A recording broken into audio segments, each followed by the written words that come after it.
we're doing the story of the Veryovkina Cave. All right, so Veryovkina Cave is the deepest cave in the world. It's like 7,500 feet deep. It's at the top of a mountain. There's just like a little hole, and you go in there, and wouldn't you know, it's the deepest cave in the world. So this team of 2 guys, they go down to take some photographs and like photograph the whole team, and they go down with this team of Russians, the Perkulator team. And while they're down there, they ran into an incident. So we're gonna keep the camera guys' names safe. We're gonna name them Christian and Ian, all right? And the Russians are the Perkulator team, so we know who we got. So this cave's so deep, it's got like 7 or 8 bases that you gotta stop at and like kind of camp overnight. It takes like almost like a week sometimes for people to get to the bottom. So they get to the bottom and they're photographing and stuff, and then they get a call from the top that it starts to rain really bad.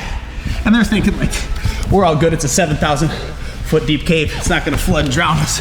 So they hang out for a little bit, but then they hear the rain start coming down the cave, and it sounds literally like a thunderstorm. And then it starts like shooting out of one of the holes that come down like a faucet. Boom, all this water's coming down.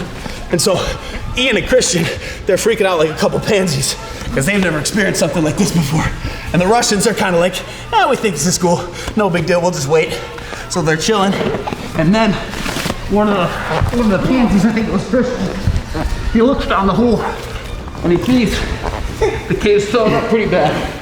So they decide, all right, we gotta check to see if this thing's gonna fill up. And they realize the section they're in is gonna flood. So they gotta get out of there. So the Russians decide to let the 2 camera guys go first. So the 2 camera guys, they say escape, but one of them, he's got like $10,000 of equipment, and he's gotta leave it all there so they can rush out. So they start leaving. So they climb up this one tunnel that's like raining water down, but they get up there, and then they get to the next section, and it's like a ledge that you gotta walk across. And before, when they went through, it was a ledge that had next to it like a 60-foot drop. And now when they looked over, it only had like 5 feet before there was water right next to it. Right, so they're freaking out, and they get across the ledge, and now they gotta climb up this other little tunnel. And when they get to the tunnel, it's just shooting water out of it like a faucet too. And it's got one rope coming down.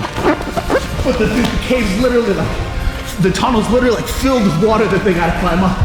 So the guy clips himself in. One of the camera guys clips himself in, and he starts climbing up. As he's climbing, literally the water's like so heavy on his head, he feels like it's like breaking his neck.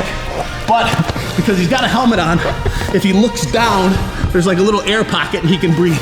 So he just starts climbing. He's climbing like 1 inch a minute, right?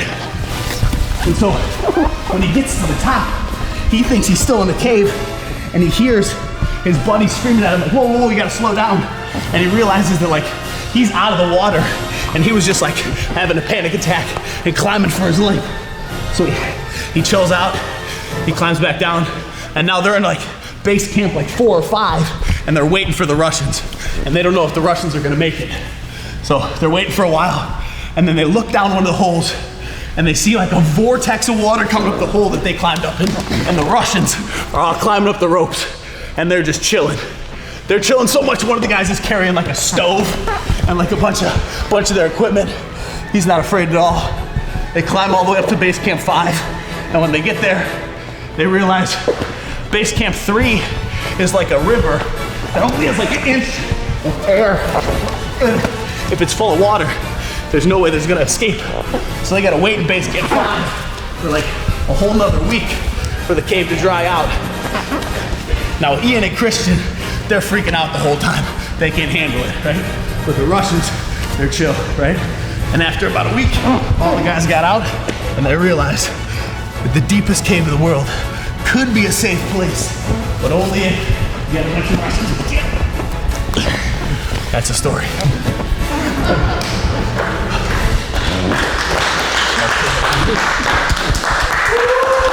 Yeah.